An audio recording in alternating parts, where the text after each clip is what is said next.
Depuis 11 mars, avec médiation de la CARICOM et avec la CARICOM, la communauté internationale, accompagne les acteurs politiques, les acteurs de la société civile, les acteurs du secteur privé des affaires, des personnalités pour qu'on arrive à un consensus permettant de sortir de crise profonde qu'a marqué paysan depuis particulièrement l'assassinat du président de la République. Nous sommes en situation totale d'exception.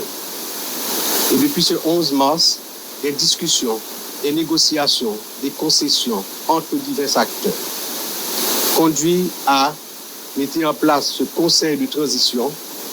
Et jeudi dernier, le conseil a prêté serment.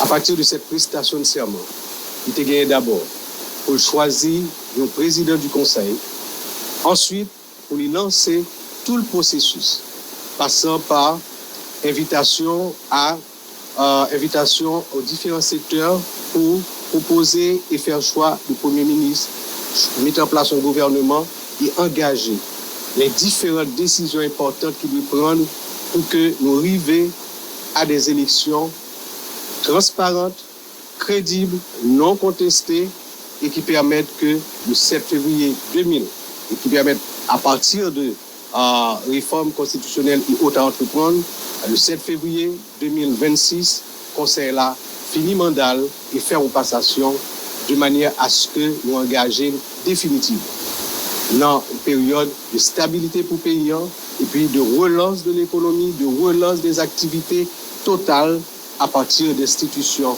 de l'État et d'institutions de la société qui chita sur de nouvelles bases. Nous croyons le conseil là. Premier bagage qui est important pour nous, c'est cohésion entre nous. Le bagage qui est important pour nous, c'est cette volonté, cette détermination à dépasser les chapelles, dépasser les conflits et arriver par consensus et des fois, à partir de discussions, de négociations et de choix, faire pour de grandes décisions importantes qui viennent pour prendre d'abord en matière de sécurité. Libérer le pays de l'action de gens qui fait souffrir tellement de gens, qui fait tellement de victimes. Et ce matin, c'est publiquement que nous reconnaissons souffrance toute victime, tout sac déplacé, toute jeune fille, femme qui subit acte de Kadejak, tout le monde qui est caillou boulé, tout entrepreneur qui perdu entreprise. C'est responsabilité grande que le conseil a gagné pour le mener de tête frette en cherchant le consensus maximum à chaque fois, mais en étant déterminé pour nous arriver en 21 mois respecter le mandat ça.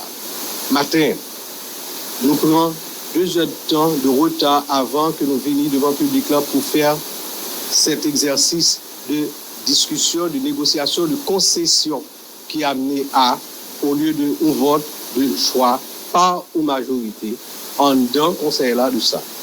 L'acceptation de cet exercice prouve que nous sommes capables.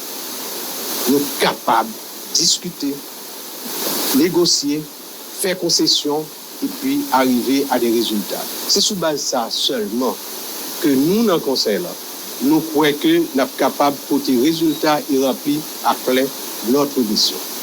Je remercie tous les membres du conseil, je remercie les organisations politiques, les organisations de la société civile, parties prenantes de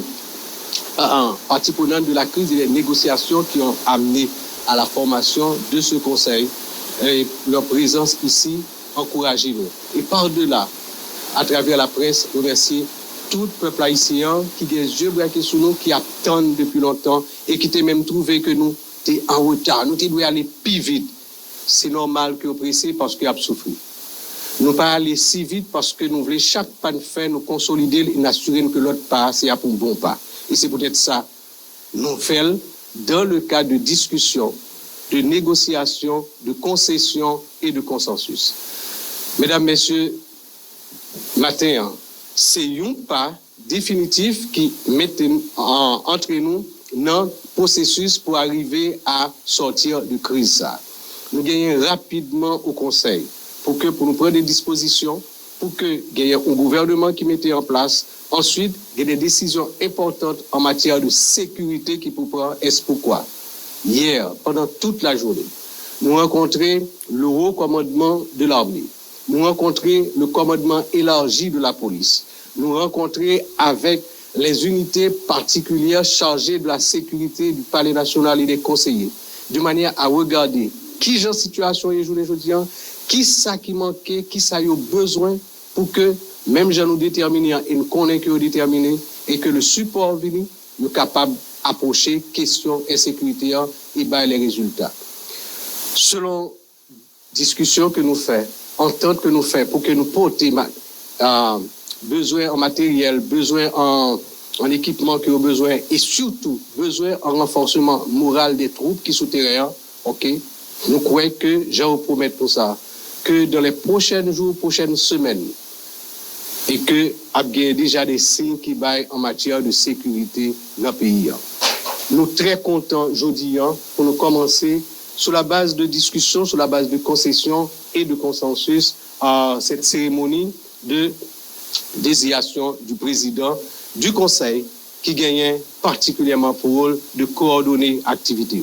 Il est un coordonnateur et ça fait que tout conseiller, partie prenante de toute décision et toute décision doit être faite de la transparence. Et c'est ça qui a fait la crédibilité du Conseil.